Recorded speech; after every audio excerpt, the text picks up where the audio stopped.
War Eagle Auburn family, what's going on? This is the War Rapport. We are here with your Week 13 recap show. I am not here by myself, though it looks like that on the screen, but I'm going to bring the rest of the crew in here. What's going on, fellas? I got my man Mike G in the place. Caesar Walker over here. Here. And the guy, B. Will. What up? We're going to be here talking to y'all about what we saw from this past week's games. And, if you're going to be chatting in live, make sure you let us know kind of some of the things that you're thinking about. Before we get into all of that, I want to make sure we get the formalities out of the way. Of course, as always, you can follow us on Instagram and Twitter at The War Rapport. You can also follow the Facebook group. Just look up The War Rapport. And if you are on YouTube, make sure that you click like or subscribe. Click like and subscribe. That's going to help us get the channel out there to more people, more of the Auburn family coming in, and we can just have this as a football Saturday, Sunday fellowship situation. You know what I'm talking about? But without further ado, let's talk about the week that was this week in college football. Who wants to go first? Who wants to kick us off with their thoughts on the past week? I know there's a ton of things that we get to discuss on this, so the floor is open, fellas. Let's talk. Oh, man. Well, a lot happened this weekend, so I think that we've effectively whittled this down to about 7 teams that truly have a shot to get into this playoff. Elephant in the room, what happened with Ohio State, Penn State. It looked like a blowout at first, and Penn State made it a game. Ultimately, Ohio State got the best defensive player in college football back. So Yeah. they were a little bit much. I think we started to see a little bit more of what Ohio State is. Penn State has been a tough win for anybody this year. So I really like that team. I thought I was impressed by what Ohio State was able to do against them. So that was it. I think probably the biggest thing of the week was Oregon, Arizona State. Pretender.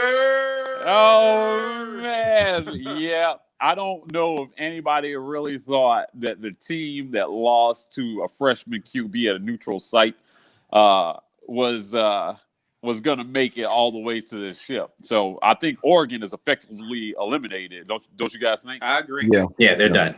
They're out. They're out. Yeah, no longer contenders. Yeah, they went out. They went out with yesterday's garbage, and out with that garbage, I think are the Pac's chances to make this playoff. I think Utah has an outside chance. Yeah. I don't think it's great. I think they can get jumped by Oklahoma. So, they really are going to have to. They're really going to have to win and win decisively against Oregon. But ultimately, that Oregon loss to Auburn really hurts Utah if Bama beats us. So, that's where I stand on it. What do you guys think? Which 100%. Pretty Yeah. much. Yeah, I don't think there's any argument here at all as to whether or not the Pac-12 is really right now on the outside looking in. They're going to have to win out, and they're going to have to hope for chaos in front of them, which there are scenarios in which, me and Mike G were talking about this before we went live. There are definitely scenarios in which you can envision pretty much everyone in the top 9, with the exception of Florida from last college football playoff rankings, having a path to get into the Final Four. But I just don't know how you can effectively see a path for Oregon to get in or Utah to get in without Alabama losing, without Oklahoma losing, without who else is in front of them right now. Ohio State's honestly going to have to lose as well and put some damper on the Big Ten's opportunity to have 2 in there. Right. Yeah, so Georgia is going to have to lose in the SEC championship game. Like, you can't have Georgia win the SEC championship because I think Georgia gets in at that point. And LSU gets in at that point. Right, that's what I'm saying. Right. You're gonna LSU effectively, like, as long as LSU does not go to sleep this weekend, they're going to get in because they can take a loss and still be fine. But that loss has to be in the SEC championship game. They can't lose both of those games. So Georgia needs for LSU to continue to win and then beat them in the SEC championship game for 2 SEC teams to get in. Clemson is going to sleepwalk their way into the thing because the ACC is trash, and their last game is South Carolina. Then you've got Alabama, who has to play us. They need for They need for us to beat Bama. The only other team that's possibly going to be in there again is Ohio State. So you've got LSU basically is in there right now. Ohio State, barring them losing to Michigan and losing in the Big Ten championship, is in. And then you've got Clemson in. The last spot is really up for grabs still. And I think you've got an outside chance, like I said, for pretty much everybody 4 through 9, with the exception of Florida, with a chance to get in there. Right. I think a Bama loss to Auburn definitely eliminates them. Yeah, they're gone. But everybody is going to be an Auburn fan next week to get them out of the picture. The committee really showed us what they thought of Bama after they lost to LSU, only dropping them to 5, right on the fringe. And then in the subsequent weeks, nothing anybody has done has moved them off that perch. So they're primed to get in should Georgia lose. And again, they've got another, like right now, Auburn is everybody's quality win. Right. Auburn is everybody's quality win. And that doesn't really change because, beating this team means beating what a lot of people consider to be the best defense in college football, right? The best D-line in college football, definitely. So I don't know, man. I think that Bama still got a shot. I think one of the more interesting storylines will be what the committee does with a Minnesota team if somehow they beat Ohio State in the Big Ten championship game. They got to go.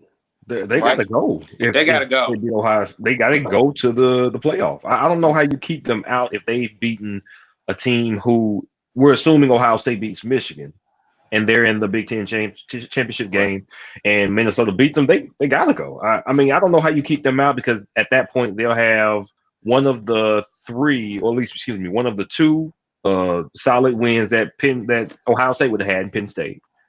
And they would also have a win over Ohio State, which is, I mean, if they've been in the top 4 all year, I don't know how you keep Minnesota out. It'll be, I mean, this committee would do it to get Bama in, but they shouldn't. But they would. Yeah, I think there's definitely a Bama flavor to what they're doing. They've shown it over the last couple of years. Look at 2017, right? They weren't SEC West champions. They weren't SEC champions. And they got in, but then they justified that by winning it all. So, So just to make sure I got you correctly, B, you think, but what does the committee do with a one-loss Ohio State? I think that's the big question. So is it, yeah. I think Ohio State still gets in. That's the only path for 2 Big Ten teams. So Ohio State losing in the conference championship, because I don't think they can. Okay, so can Ohio State? Does it matter where Ohio State loses? Is my question. Yes. So they have. Oh, you mean so you're asking what is their one loss? You're saying if they lose next week to Michigan and they still win the conference championship, is Ohio State still in? I would say yes. Okay. So really, for them to have potentially two Big Ten schools, that loss has to be in the conference championship. Right. I don't know. Minnesota gets bumped in by beating a one-loss Ohio State. Right. It would be the same situation that we got going on down here, where the favorite of the conference goes to the title game, loses a close game against the opponent in that conference title game, a competitive game, and because in this case, both participants in the Big Ten game and the SEC championship game would be people who are ranked in the top 8. Then it looks like a decent loss, and you have a case to say, hey, we'll let them in here. Right. So let me go ahead and paint the committee's nightmare scenario for you guys right now. Okay. A one-loss Minnesota team beats an undefeated Ohio State team. Mm-hmm. A one-loss Georgia beats an undefeated LSU. Yeah. Mm-hmm. And then Bama beats Auburn. Who do you put in? And then you got Clemson sitting there undefeated. Well, Clemson's in. Mm-hmm. Georgia would be in off the strength of recency. Because honestly, if any other team won Georgia's schedule, let's say this, if Minnesota had run the table and lost, let's say they lost to South Carolina in their conference, let's say they lose to Illinois, Minnesota would be out. And they would be saying, there's no way they lost to a terrible team. But because Georgia is Georgia, they participate in the championship game. They've got a quarterback that everybody's familiar with. They've got talent and a big name in Kirby Smart as a head coach. They're going to give them the benefit of the doubt. and they absolutely would let, even though they had that terrible loss, they would let them in as a one loss. They wouldn't keep LSU out because LSU has beaten, even though very overrated at the time, Texas, even though that win doesn't look nearly as good anymore. But they did beat a great Auburn defense. They handily beat Alabama. And I don't, how do they keep anybody out? They might as well just make it 6 or 8 right there. That's it. They have to. Right. Oh, trust and believe they're going to be talking about that after this season. Yeah, a lot so. of schools upset that they're not in. Yeah. I want to see. Know. Yeah, I think with that scenario, you got Ohio State, LSU, Clemson, and Georgia. I don't think that Minnesota gets in that scenario. I think Georgia is the 4th team in. You're saying if Minnesota they hold serve, a undefeated basically. Ohio State, that they wouldn't let Minnesota in? Oh, you're saying? Oh, well, I guess it's a possibility that Ohio State is out in that scenario. Probably are. That's They rough. probably Who would they have? What's a quality win for Ohio State under those circumstances? They would have It's Penn State. Penn State. Oh, Yeah. Penn State and Michigan. Maybe. Yeah. Because they're number 10. Like they climb back to 10. Michigan will be a quality win for them. Yeah. Yep. And Minnesota's quality wins will be Penn State and Ohio State, which I would argue are better wins. We may not see it this way, but they're going to say Wisconsin for Ohio State too. Yeah. And then I know, Mike, but they're going to give it to what they're going to say. Whiskey is a quality win for Ohio State. Yeah, you know how I feel about that. I know how you do. Well, I mean, wait a minute. But who is Michigan? Who is Minnesota's lost to? Iowa. At Iowa. Iowa, yeah. Yeah, Minnesota's going to be out. Their loss, I think, is worse than Ohio State. Iowa. I think the committee at large respects Iowa because it's been touted as still a top 20 team. Terrible. They're better than South Carolina. They're better than South Carolina. That's why I say Georgia would get. Right. They might have to be. I don't know. Yeah, Georgia might be the team that's out because the losses would mean that Ohio State not with a win over LSU, a media darling Notre Dame, a Florida team that they still got in the top 10, right? Right. Yeah. Georgia has too many quality wins to get left out. Georgia has more quality wins, but they have the worst loss. Minnesota has the best loss, but less quality wins. Yeah, Same thing for Ohio State. Yeah, but Georgia's getting in. I think that knocks champ. Minnesota out. That knocks Minnesota out as far as I'm concerned. Man, does quality win? But so what I'm saying though, ugly loss. You're saying that Minnesota is in as the Big Ten champion in that scenario. I'm saying as long as Minnesota has beaten an undefeated Ohio State, I don't think they get left out. I don't think they get left out because they respect Ohio State way too much. Yeah, I agree with that 100%. So you're talking about Minnesota, Clemson, Georgia, and LSU as the Final Four. And Minnesota's 5. Well, let's say this. That would make the most sense because Ohio State would have only beaten one decent team the whole year. But the committee's not going to do what makes sense. Putting Ohio State in as a big name to redeem themselves would be too much. Well, who's the other team out, though? The SEC champion is Georgia is not going to be out with one loss. They're going to make up some new bowls so the Alabama and Ohio State play. I'm saying because you're going to have to leave out a one-loss SEC runner-up with the Heisman Trophy winner on it out of the – that's not happening. LSU has got to get in. But, I mean, the same thing with Chase Young, though. Same thing Minnesota has to get in, and Clemson's going to get in. That's going to be your 4. If all of those scenarios pan out, that's your 4. 2 SEC teams, right? Minnesota and Clemson. That's what you're saying? Yep. Okay. All right. I mean, listen, I want to point something out in this scenario. Keontae has a good point. He has a good point. Georgia name on their schedule that they've beat as well. So they're the SEC champ with a win against Notre Dame. They're definitely in there, man. Yeah, the SEC champ is in no matter what. Yeah. The question is the runner-up going to be out? And I don't think so. If the runner-up in that conference is Ohio State versus LSU, you got Heisman Trophy Joe Burrow sitting there at possibly get his team not making it to the Final Four. I don't think that happens. Yeah. Okay, wait. LSU's in. No, I got another wrench. I got another wrench for y'all. So what if this happens? What if the scenario we're talking about, Georgia beats LSU in a close game? Georgia's going. We know that, right? Right. Clemson skates through their championship. They're going, right? Right. All right. let's say Minnesota. No, let's say Ohio State wins. Let's say Ohio State beats one-loss Minnesota team, and they're definitely in, right? Mm-hmm. All right. If Oklahoma avenges its only loss by beating Baylor in their conference championship game, Oklahoma lost to Kansas State. They beat Baylor. that's right. They didn't Yeah. beat. My bad. Yeah, so they're I out. kept thinking Yeah, I that's think the one way yeah. to kind of make that loss right is let me beat you the second time around, and it's still a loss, but at least you kind of wipe the slate. But you're right. You're Well, right. My bad. B covered the point I was about to make, and all that whole diatribe that we just went through. We all left Oklahoma out of the discussion.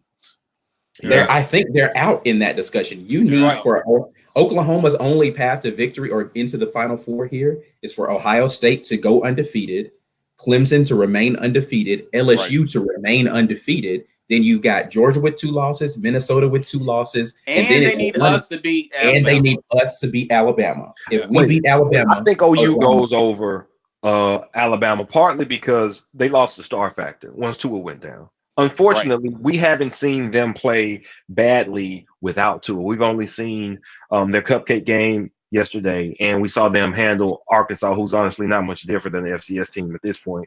So they would have to look. We would have to make them look mortal. Even if they won, they'd have to look sloppy. Mac Jones had to be missing people. Receivers had to be out of sync.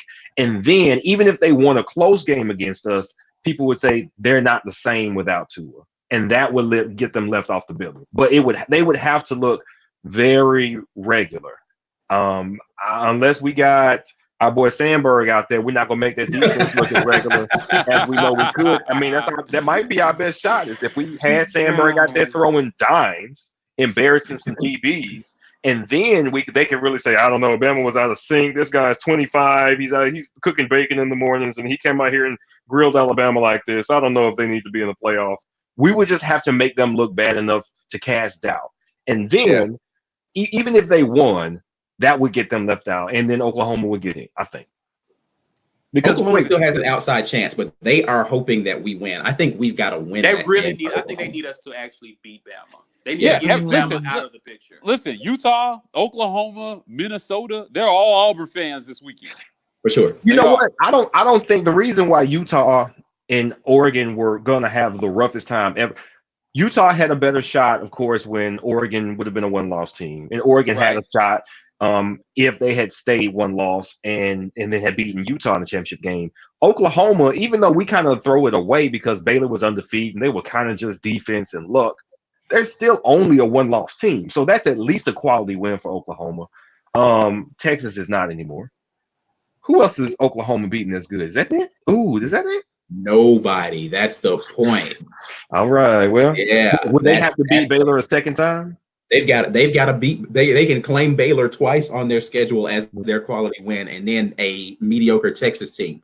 That's it. They have no other quality wins. They were in a fight of their lives against Baylor. So that's no given that that's going to beat Baylor a second time. Right. I think the clear path for Oklahoma into the playoff is LSU beats Georgia. That knocks them out. Alabama loses to Auburn. Super plausible, right? Utah gets beat by Oregon in the Pac championship. Also super plausible. And Minnesota loses to Ohio State. I think Oklahoma's in. Yeah, I honestly don't know that the Utah scenario is required, though. I think that Oklahoma might be able to get in off the strength of them having Jalen Hurts. Right, start out. And beating Baylor a second time. Yeah, correct. I would agree with that. Correct, yeah. I think if it's between a 1-loss Utah and a 1-loss Oklahoma gets that. Yeah, well, I'm in my scenario is the leave no doubt scenario is that Oregon beats Utah, right? But looking at that, I don't really think that's chaos. I think that all those things are super plausible at this point. Georgia losing to LSU, Bama losing to Auburn, Utah losing to Oregon. All those are really even matchups. Chaos in the sense that a lot of teams just fell in front of you. Right? Yeah, correct, for sure. Yeah.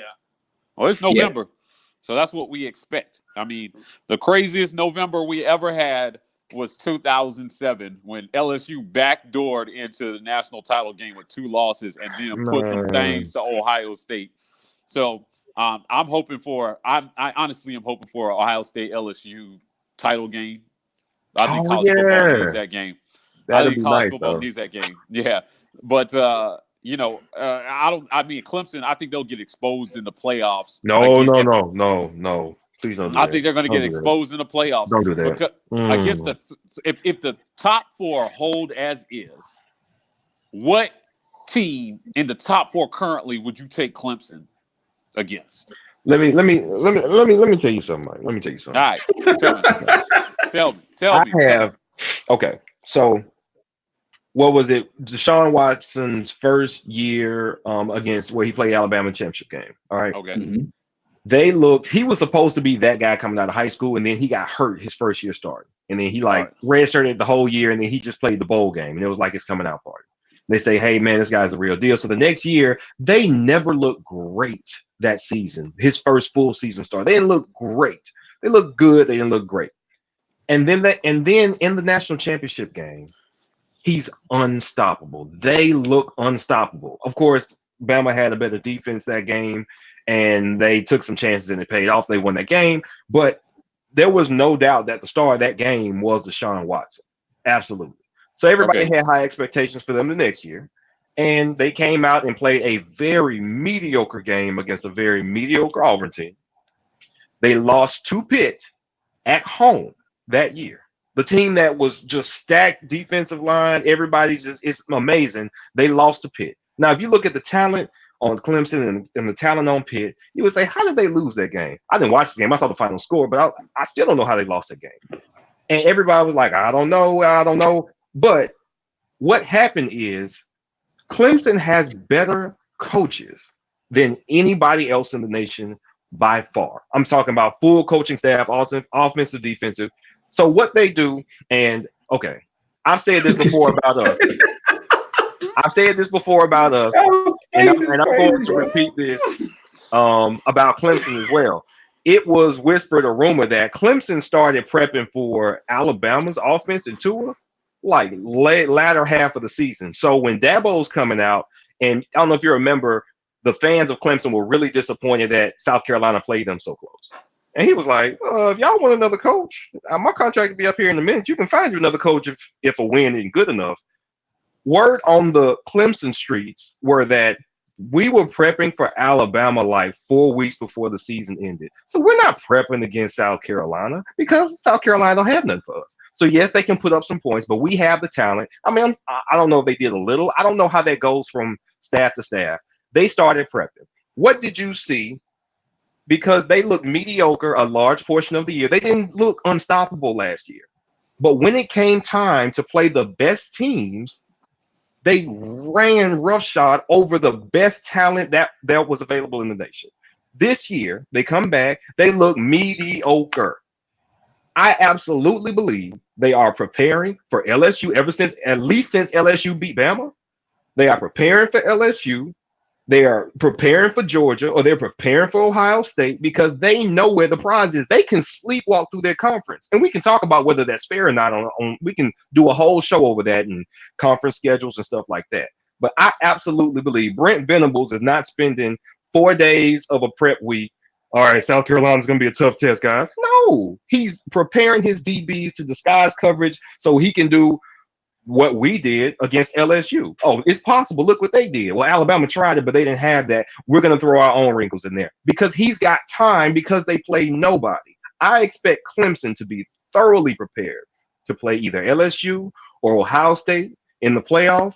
And I'm not saying that they're going to embarrass them, but I'm saying I don't expect Clemson to be I don't expect what you see during the regular season with Clemson is what they are, because that hasn't been the case the last 3 years. All right, hold on.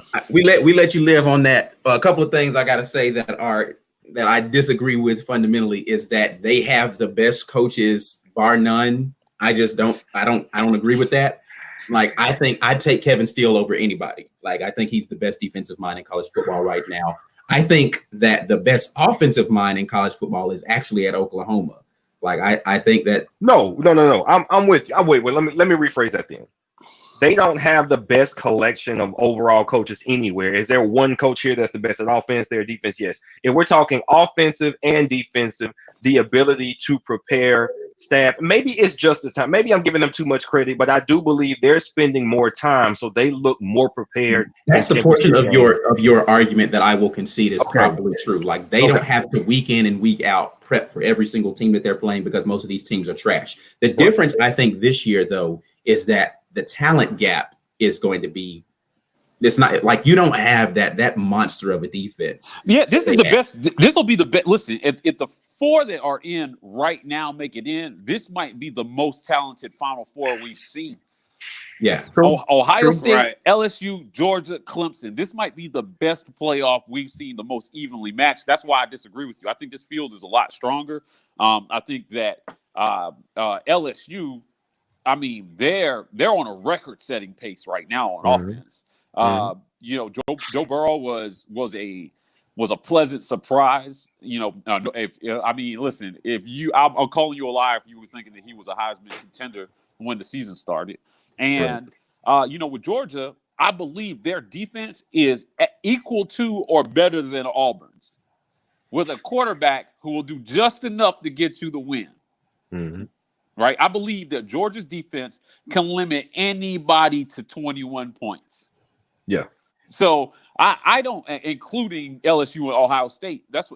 We'll get to see that. We'll get to see at least one of those before the playoff. So we'll get to see LSU and Georgia play each other. So that statement will pan itself out to be true or false. And they didn't sleepwalk again. Clemson didn't sleepwalk through that game with North Carolina earlier this year. As a matter of fact, but they didn't look good. They didn't look great. But they played one of those games. They needed a failed 2-point conversion to win it. And you know what? They still wouldn't have gotten left out because media favoritism, recency bias. Trevor Lawrence as a star. ETN. No, I disagree with you. I disagree with you because they were the first team, right, in the AP history to incumbent national champion to start the year at 1 and then drop to 4 without a loss. So they were already telling you, and they're sitting at 3 right now in the college football playoffs. So I think that what the eye test, what this committee is telling you is that their margin for error is razor thin, and it is. And also too, you guys have already alluded to it. Their schedule is trash. Right. So if they are a big fish in a small pond, I don't want to see you almost losing on a failed 2-point conversion to North Carolina. We don't want to see that. I don't care what you did last year. Right, but they immediately punished them for that. Immediately punished them for that. Right. So the margin, they talk about the eye test. From an eye test standpoint, they don't look all that. They really don't. They don't. I'm saying they have not passed the eye test in previous years, but they've dominated in the playoffs. So because the head coach is the same, because the offensive and defensive coordinators are the same, I'm seeing a pattern, and I'm expecting that pattern to continue. Now, that doesn't mean that they just wash everybody they come across in the playoff, because I agree with y'all. This would be the most talented Final Four ever if it was Georgia, LSU, Clemson, Ohio State. That would be just phenomenal. But I don't think how mediocre they've been in the regular season is going to be how mediocre they would be in the playoffs. I don't think. Yeah, I don't know that anybody's saying that Clemson's going to go out there and get washed by anybody. From what I've seen on the field, I would not pick Clemson against any of those other 3 teams right now. Right. And what I will also concede, or what I'll say to your other point about like you've seen them lose, which they did before and still make it in, is the other scenarios of chaos had to play into that. Like they needed Ohio State to be a 2-loss Big Ten champion that year. You know what I'm saying? Like they needed for the SEC champ to have a chink in their armor. Like it can't be one of those scenarios where everybody else is undefeated and a 1-loss Clemson is battling for the spot of that final place. The only way a 1-loss Clemson. So let's just play this in a revisionist history and say 2-point conversion is successful. Clemson walks through the remainder of the season and their only loss is to North Carolina. You're telling me that the committee is going to take a 1-loss Clemson, whose loss is to North Carolina with no quality wins on their schedule, as the ACC champion over a 1-loss Georgia or a 1-loss Oklahoma or a 1-loss. I think the only 1-loss scenario that might be as equally as bad as a Pac-10. I mean, the Pac-10 scenario. So like maybe a one-loss Utah, but I think Georgia beats them out as not winning their conference, and I think that Oklahoma would beat them out as a conference champion because of who the losses to.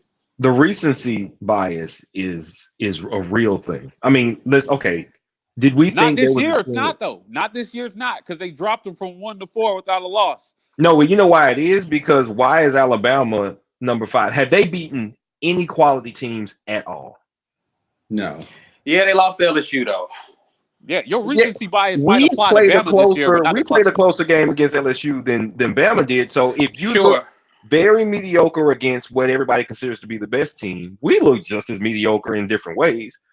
I think this: if Alabama played Florida at Florida, or they played at LSU, well, they played LSU already. They would lose some of these games, or it would be much tighter. It would be more of a coin flip than it has been in the past for them.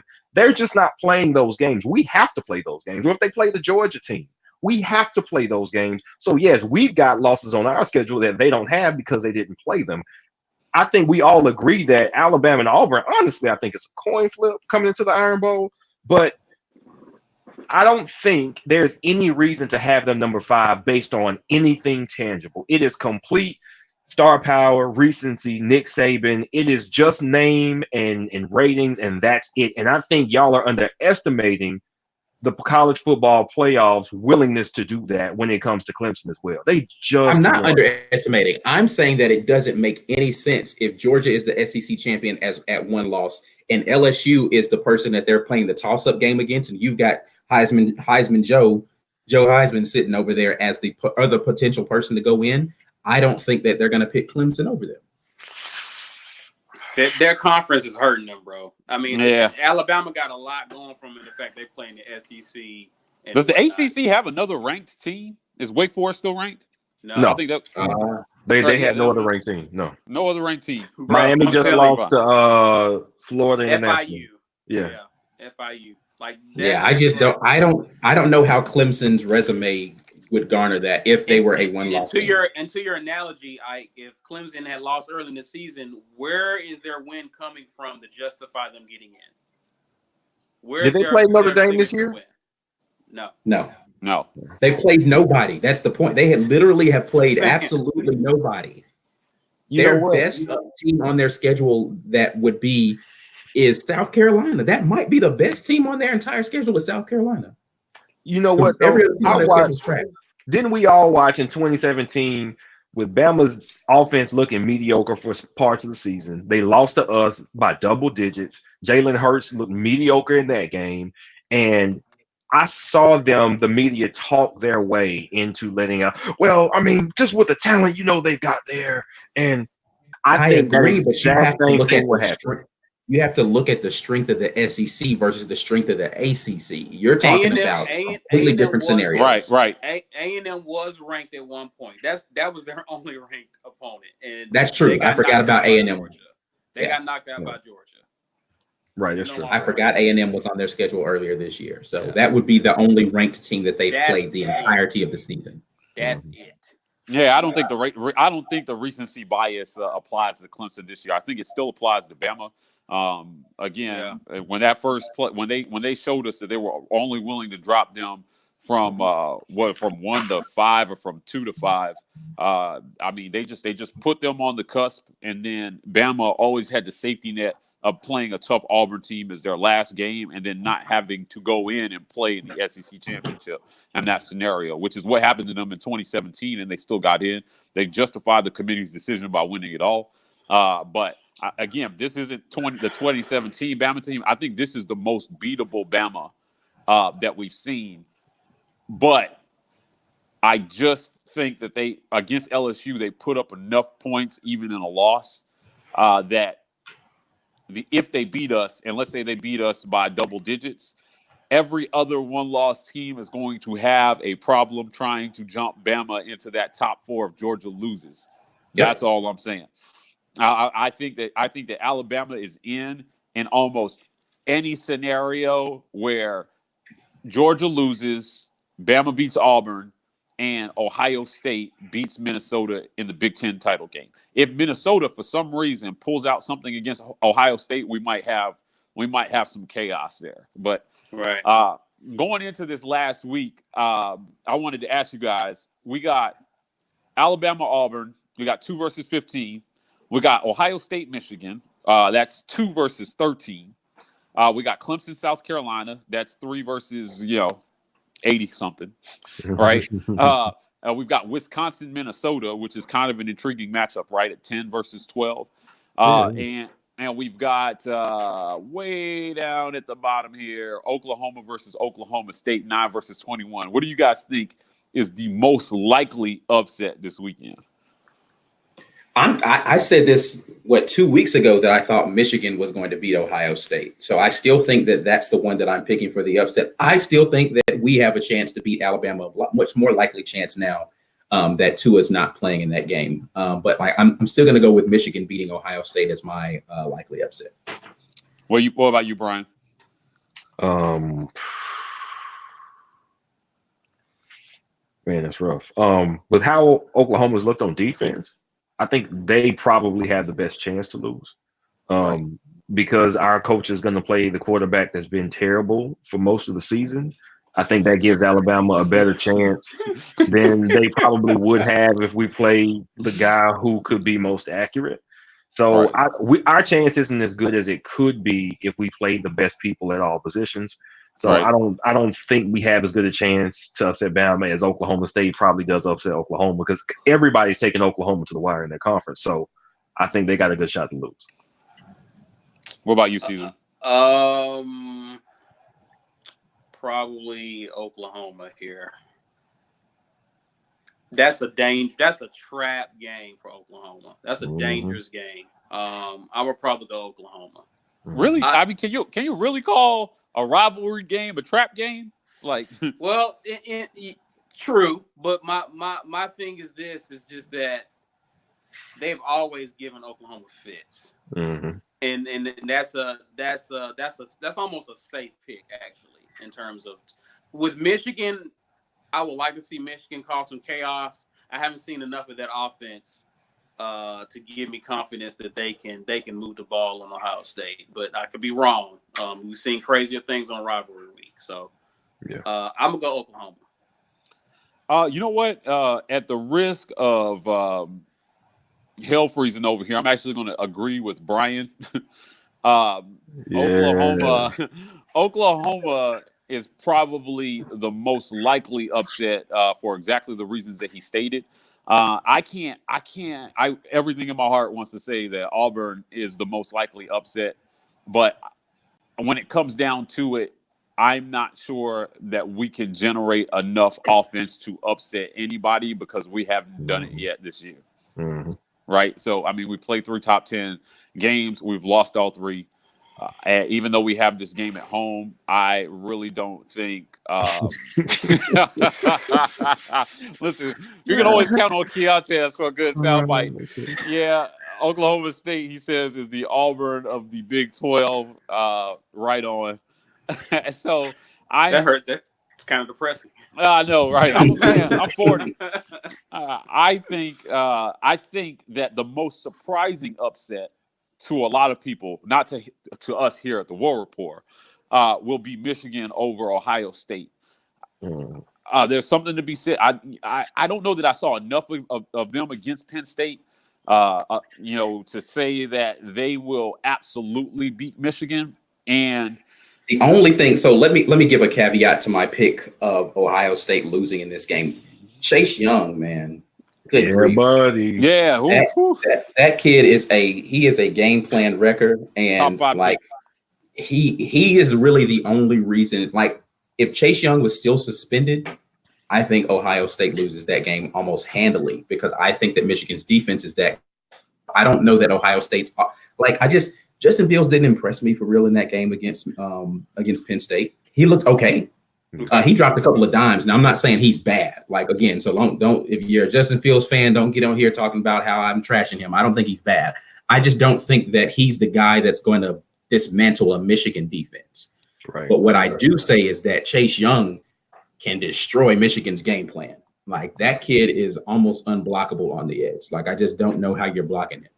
So yeah, that's the only reason why I think Ohio State has a legitimate shot to just like dismount, because Michigan's offense has been very up and down this Right. year. Yeah. And that kid, he poses too many problems off the edge. I agree. I got the Michigan's. I mean, again, it's like Auburn, Alabama again. I don't have enough confidence in Michigan's offense to really give Ohio State problems for 60 minutes. Yeah. Right. So, yeah. You know, probably the most intriguing matchup that nobody will be talking about will be Wisconsin versus Minnesota. I like Tanner Morgan, Minnesota's quarterback, a lot. That guy is a gamer. They got some good wide receivers. Yeah. They're doing some development things down there at Minnesota that I just think are amazing right now. But that being said, if you haven't got a chance to see Wisconsin's running back Jonathan Taylor play, man, he is the real deal. I'm not going to say he reminds me of Melvin Gordon, but they just see every 2 or 3 years they seem to put out a running back that just seems kind of like otherworldly. And if Wisconsin can run the ball in that game, that gets really interesting. So Minnesota's got a decent defense though, so it's going to be a good matchup. Yeah, I think Minnesota possibly gets knocked out of an discussion. Offensive guy? Is Fleck an offensive guy or defensive guy? Do we know? I think he's a defensive guy. Like, he was at Western Michigan, right? I mean, was it Western Michigan he came from? Yeah, I think so. Mm-hmm. I don't remember. It was offense. I'm confusing him with the guy who's at Iowa State right now. Yeah, that came from Toledo. Anyway, my bad. I just wondered what his bent was. That's all. Yeah. I'm actually on. No, he's an offensive guy. He was the wide receiver coach at Northern Illinois for a little while. So yeah, he was a wide receiver coach before he got the Western Michigan job. I'm actually since I made Michigan his upset pick a couple weeks ahead of schedule. I watched Michigan. Who did they play last week? They play. Who did Michigan play last week? Yesterday. I have to look it up. Yeah, let me tell you right here. They played Indiana. Indiana had been playing fairly well. They were struggling with winning, right? For a second, and then Michigan's defense is legit. So that was my point, is that Ohio State had not played a legitimate defense. They're going to get beat up against Penn State, and then they're going to run into a buzzsaw of a defense against Michigan. But again, this was me saying, I don't know if Chase Young is going to play. Chase Young changes that dynamic so much just because Michigan's offense is not that great. And that kid, like, he wrecks good offenses. And so, yeah, Shea Patterson is food. Well, in a defensive battle, I think that the real question of that game is going to be, can Michigan generate enough offense to win that game, right? And when I say that, I mean enough offense to keep their defense off the field, long enough, and can they win the field position battle, long enough into that game, and can they contain Justin Fields? So Ike was right.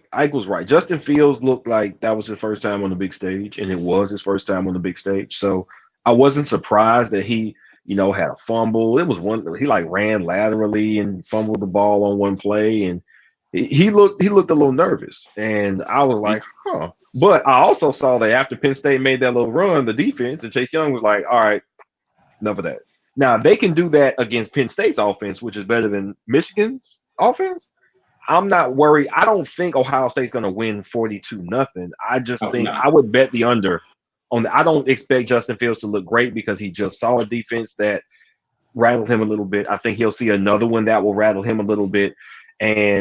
But I don't know how you score points on Ohio State if you're playing this very regular. I don't want to say regular offense. It's just Shea Patterson is shaky. We're in a very similar situation with Michigan, honestly, where we got a defense that could do some great things, but you can't trust your quarterback and you're too stubborn to move off of them. So that's who you're riding with, good or bad. Now, Shea made some good throws against Indiana. I was like, he can do it every now and then, but he can't do it consistently enough to be the defense. Inconsistency. That's the issue at the quarterback position. Like I said, that's a good comparison between us and them. You got a defense that can go out there and ball out, but your quarterback's inconsistent. So you can't really you don't know what you're going to get play to play or game to game from him. So if he goes out there and balls, then we're talking a completely different dynamic here. But like I said, I think the neutralizer in all of this is going to be Chase Young on the edge. Like he's just going to make it hell for that quarterback to sit back there. And if they get, but that's if they get behind. So that's what Penn State's issue was. They were playing from behind and they had to throw the ball. You can't let this kid, you've got to get up early and then let your defense eat. Yeah. If they fall behind early, then they're sitting ducks out there. They're just gonna get devoured on the edge. Yeah, I agree. That's gonna be a good game though. Yeah, I think so. It's rivalry week again. A lot of big games coming up this week that are going to determine what the fate of pretty much those top 9 teams are in this college football playoff. And it's going to be interesting to see kind of how it pans out. Some of those scenarios, you don't have to win. You just got to keep it close. But I think that, like I think Mike said it earlier, there's probably 5 teams in the country right now rooting for Auburn Saturday. Mm-hmm.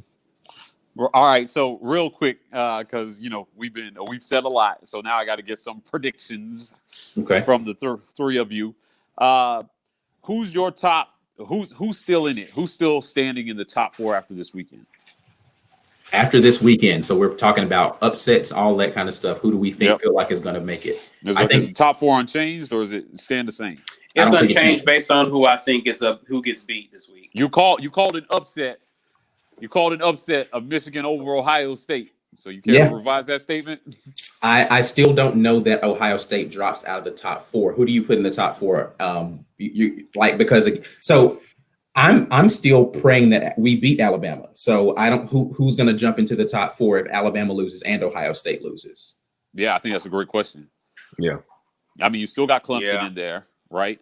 And you're still gonna have Georgia in there, and you're still gonna have LSU in there. Maybe Utah sneaks their way in there, or Oklahoma sneaks their way in if Alabama is a 2-loss team.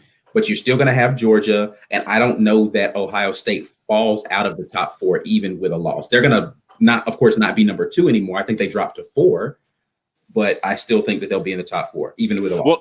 Well, that's the scenario that we did not discuss. Really, was you mentioned that Michigan could upset Ohio State, but we never really talked about the scenario where Bama loses this weekend and Ohio State loses this weekend. Everybody's acting like it's a foregone conclusion that Ohio State is going to make it to that Big Ten title game undefeated. Correct. I'm not so sure, but if that were to happen, I think that is probably chaos scenario number 2 for this committee about who to get in. At this point, I don't know that anybody really believes that Utah is the top 4 team, so you would kind of be adding them by default, depending on how Ohio State loses that game to Michigan if they lose. What do you think, Caesar? Who's your top 4 after this weekend? Based on my prediction, it remains intact. I think it remains intact. Same top 4. Same. Mm-hmm. Yep. I think we're going to see a little chaos this weekend. So I'm standing firm with my man Ike Jones, and I'm calling I called it too. I called it earlier in the season. I said that, listen, that was my first hot take: Michigan over Ohio State. I think that Ohio State is going to make just enough mistakes to keep Michigan in it. And I believe that Michigan will generate just enough offense in a low-scoring game to win that game. So I'm calling maybe not that low-scoring, but I think the first team to 28 wins. First team to 28 wins that game. I think the first team to 24 wins that game. 3 touchdowns and a field goal. Yeah, you can lower it. Yeah. Yeah. I agree, Brian. Mm-hmm. Yeah. So anyway, Ike, you want to give them the housekeeping here at the end? Yeah. Make sure if you've enjoyed the conversation, I appreciate the people that have been chatting in live with us. Tell a friend to tell a friend. You can follow us throughout the week on our Instagram and our Twitter to catch our random shenanigans, especially on game day. We're tweeting live during the games, and it's definitely an adventure to see some of the tweets that we're throwing out there. On YouTube, like and subscribe the video to the video, like the video, subscribe to the channel. Make sure you're checking us out on YouTube as we continue to bring the content out there to you. You can follow each of us individually on our Twitter handles that you see down there in the bottom right side of the screen. And yeah, man, we're just going to continue to talk about this. One thing I haven't even talked to the guys about this, and you guys who are watching live, or maybe you're commenting later, you can tell us whether or not you want to see this after the season is over with. We've been talking about what kind of content you guys want to be able to see. Hit us up and let us know if there's anything in particular you want to talk about. One of the things I do think I want to talk about is a year in review. Maybe every week we go position group by position group and rank maybe our top 5 position groups. So like the best wide receiver core in the country and the best running back group in the country. Like maybe we'll do some of those kind of talks as the season ends, looking back in retrospect at who are the best groups of people. Because we know we're going to do all of the things on like the awards. That's going to be the best person in each position group. But maybe we'll do something about like the entire position group. Like I think the debate of like who's the best wide receiver core in the country is an interesting one to talk about. Like who has the best defensive line in the country? The answer is pretty obvious, but you might have some other people up there, and we got to rank them 1 through 5. So basically, we're going to tell you who our 2 through 4 is because Auburn's the answer. The best defensive backfield in the country, all of that stuff. So maybe we'll talk about some of that stuff as the season ends, and then we'll get into some recruiting stuff. Bam. All right. Be on the lookout too for SEC power rankings coming out early this week. Yes, indeed. Yes, my man yes, Caesar's sir. going to have the SEC power rankings. There definitely is going to be some changes on the back end based upon what happened this week. We didn't talk a lot about that, but I'll let Caesar get into that later on this week. I'll clean all that up for you, dog. Yes, indeed. All right, that's all we got, man. Anybody got any last words? War Eagle. Bill War Clark. Eagle. Y'all have a good night. Yeah.